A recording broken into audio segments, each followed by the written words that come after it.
Hello and welcome to The Mill. I am your host, Dusty Crane, and the theme this week, or the thing we're talking about this week, is Charterstone. Charterstone, if you got the March 2020 newsletter from Stonemaier Games, you would see that Charterstone is back in stock again. It spent a little bit of time, difficult to come by because the first print run was so big, and some places still had it and some places didn't, but now the levels were right, I guess, to go ahead and get another version or another printing of Charterstone out there. And so it is available once more, and until March 10th I think you can get a discount from Stonemaier Shop. So if you don't have Charterstone, what are you waiting for? It's a great legacy game. I've talked about it a little bit before, very little bit, because it's a legacy game. It makes it, inherently harder to talk about because you don't want to spoil anything for anyone. And, the discovery is part of the fun of a legacy game. And so,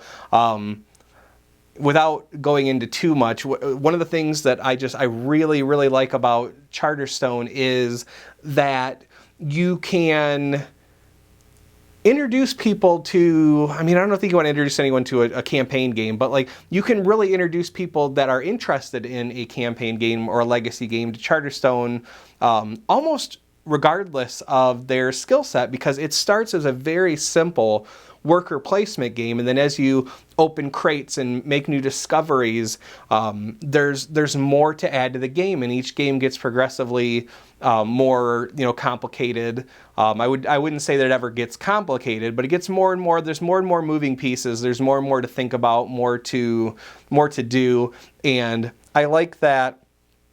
At least every game we've played so far, there's a little bit of a different twist in each game, where you might have a different, and I'm not going to spoil anything, you might have a different goal for one game than you do in the other. I think you're always going for victory points, but sometimes there's a benefit to doing something that you might normally otherwise do, but maybe not as often as you would now due to this slight little rule change. So I think that's really cool about Charterstone. I think it's really just a really cool way to introduce people, is to start off super simple and work your way up. Now, of course, there have been, some people that are like, I played the first game and it just wasn't interesting to me.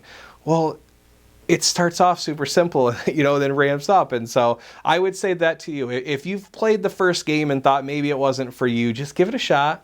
Let it build, have that experience and see how you're feeling then. I think that's probably why I'm so excited for Charterstone Digital Edition to come out. Having played both, I think the concern is always that, well, hey, if you have an app, what do I need the physical board game copy for, and there's also the other people around like, I'm never going to buy a digital version. I have a board game, and that's fine too. But just as it relates to, if you're one of those gamers that likes both, what I like about Charterstone Digital is that I don't think it takes anything away from the board game experience. I think there are things that the board game does much better than the digital, and I think there are things the digital does much better than the physical. One of those things is you are just not going to be able to duplicate in a video game or in a digital edition the feel of actually cracking open that card box and looking through, you open a crate or something and you get to look through the card emporium or whatever it is, and pull cards, and you're looking at them the first time. There's something about it being a tangible thing that you're holding in your hands and you're looking through, that the digital version just doesn't have that same effect. You have a really cool,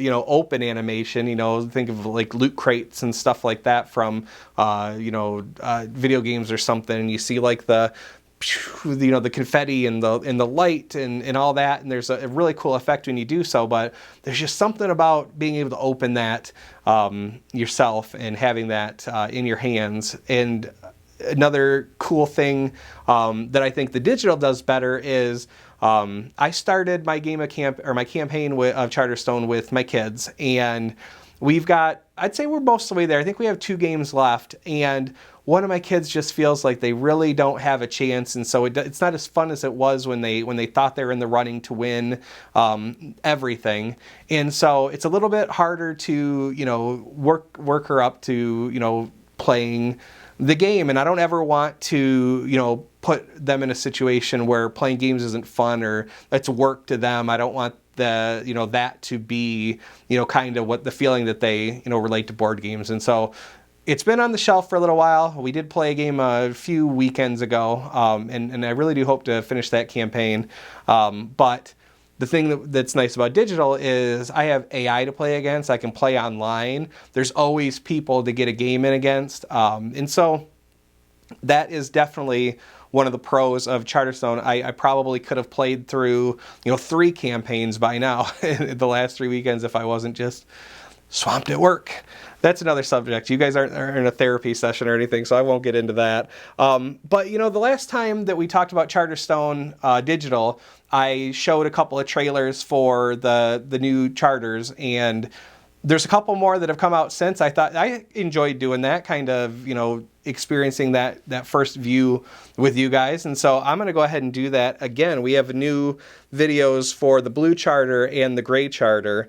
And so I'm going to go ahead and bring that up, and I'll pop it up here on the side here. And let's see what we got. Blue charter first. The leader of the blue charter is into metal and cards. Into metal and cards. She is undoubtedly the most inventive of the group and starts with the metal basic building. I really like the varying art styles for all the different buildings that the blue charter has. Upgrades, prototypes, and the visionary is a pretty cool persona. Or at least the inventor. Blueprints for it. All right, that's cool. And in our game, my daughter Samantha is the blue charter.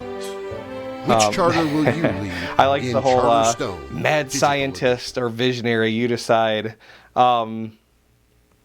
Yeah, I don't think it gets dark enough that you would ever call the blue charter a mad scientist, but maybe that's in the last couple of games. Maybe there's a dark turn, but I guess there are some different buildings. Again, no spoilers, where you can pay something to gain something else, and maybe if you kind of wrap some story around it, it might seem a little dark. But okay, blue charter. All right, let's go ahead and let's go to gray. We don't have any gray charter in our campaign, so this will be all new to me. The leader of the gray charter is into coal and ghosts. Coal and ghosts? She is resourceful and adaptive. All right. And starts with the coal basic resource. I like these buildings. These are cool. There's no situation she cannot deal with. All right, banker and treasure hunter. Which earns her great repute amongst the other charter leaders. Okay. Which charter will you lead? Which charter will you be? They're doing such a good edition. job with these charter trailers. I am really curious about what her interest in ghosts means. That I might have to start a new game of Charterstone Digital, and again, it's just the beta right now. It's not available just yet. I'll share some screenshots. I do have permission to share. I'm in the ghost line of thinking now, right? I have permission to share some screenshots, so I'll go ahead and post some of those with this video. But I do think I'm gonna have to start a gray charter just so I can see what that ghost thing is all about. So that's really all I had for you this week. I want to know in the comments if you've already finished a campaign of Charterstone, if you're working on one, if you're gonna go ahead and pick up a copy from Stonemaier, or just pick up a copy now that they're gonna be available again. And of the charter trailers you've seen so far, which is your favorite? Again, just drop it in the comments.